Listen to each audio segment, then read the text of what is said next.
Right, so Rendall, you've announced your retirement. Now at 32, most people would say that you're still fit enough to box on, so what was the thinking? Obviously, just the ambitions ain't there no more for me. Like I said, I've always said since the day I said I'm a professional that I don't want to be a money fighter. Obviously, I want to box for titles, and obviously the last title for me really is a world title. And obviously I've been waiting for that opportunity for the last 2 years and it ain't come. So I think the candle's just slowly burning out now, really. You know what I mean? The ambitions ain't the same no more. So I think when it starts to get like that, you have to start thinking, is it really worth continuing?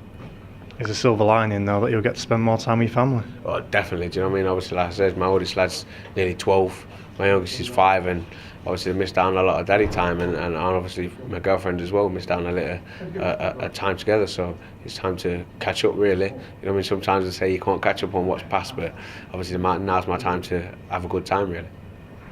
Looking back on your career, what was the highlight for yourself? I think the highlight for me was basically telling everyone I'm going to be a world champion and obviously getting the opportunity to prove it. Obviously, people know now that obviously I never got an opportunity to prove that I am a world champion, even though I'm classed as a world champion, do you know what I mean, as a world title contender. But even Kiko Martinez, I think that was a big fight that put me on the scene, really. Obviously, it's proven myself as an elite athlete, as a boxer. You were so close as well to a world title though. Does it kind of sort of pinch at you a little bit? Yeah, it does really. I think, obviously, like I say, I'm believing that everything's done for a reason. You know what I mean? Every fight's a learning curve, and I think for myself, I made a few mistakes out there in Japan, but obviously that's how you learn. Obviously, I expected to put them mistakes right the second time round, but obviously I never got the opportunity to put them right. So even as a world title contender, a lot of people can say they never got them opportunities. So I'm proud of myself. Yeah, I mean, looking back on your career and where you came from, you know, as you said, you had no fanfare when you first turned pro, so to be a European champion, Commonwealth champion, WBA international champion, fought for the interim title, it's, you know, massive achievement. Oh, definitely. Do you know what I mean? Like I say, I come from the bottom of the ladder to the top with a full daytime job, you know what I mean? Obviously I went to Japan, come back and I was in Tesco's doing the shopping with the family, and then I was back at work on the following Tuesday. So, you know what I mean? Obviously I've achieved what most people said they couldn't achieve, and obviously I've done it the hard way as well. Will you be going back on the bins? I don't think so. I'd like to, but obviously the family's keeping me away from it. This is obviously, you got other opportunities now, and obviously you've made such a big profile for yourself, and now's the time to make use of it. What sort of stuff are you looking at? Something in the community possibly? Yeah, obviously, like I say, everyone knows Rendall Munroe, obviously, in Leicester as a community person. Obviously, I'm always doing charities here, there and everywhere. I'm always playing football here, there and everywhere. So obviously, everyone knows who I am. And I think, like I say, a lot of the youngsters nowadays look up to me. So obviously, I'm like to get into mentoring and going into things like that really now. Now, looking back on your career, you had quite a lot of fans, especially in those high visibility jackets. What was the Rendall Munroe appeal, do you think? I think I'd say really that's down to my driver. Used to drive my truck, Peter, but really I think he used to say to me, "Oh, we've got to get you an image out there." And I said, "What do you mean an image?" I said, "I'm alright as I am." You know, he says, "No, we've come better than that." He said, "I'm going to tell everyone they've got to wear hi-vis vests." I said, "Shut up, man! Stop being stupid."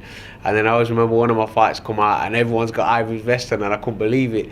I thought, "Oh my word, what's this?" But then obviously it was a good thing, because people who were ringing up for tickets, or, you know what I mean, even just ringing up general, where do we get the hi-vis from? Where do I, you know what I mean? They thought it was like a established boxing bin man thing, you know what I mean? That you couldn't go and buy them from town, you know what I mean? So it was a good thing, really. It was a good thing. Do you worry in the back of your mind that maybe in about 2 or 3 months' time you might sort of think, well, I'll give boxing another go?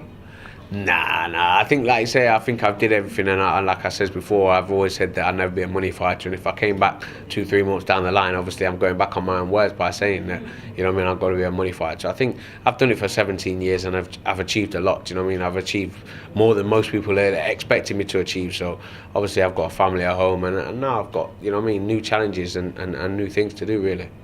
Not wanting to mention any names as well, but it's not hard to look for fighters out there who maybe should have retired and have carried on going. So do you look at them and think, I don't want to be like that? Well, 100%. Like you say, you look at them people and you say to them, yes, they were this good back in the days, they were that good. But obviously now they're spoiling it now, because certain people are, you know what I mean, are beating them who back in the prime, they won't even had a chance. So like I say, them things are messing up their own record, really. Now, coming back to yourself, obviously you've had a good career. Who would you say the hardest fight was? Not necessarily the highlight, but the toughest matchup you had?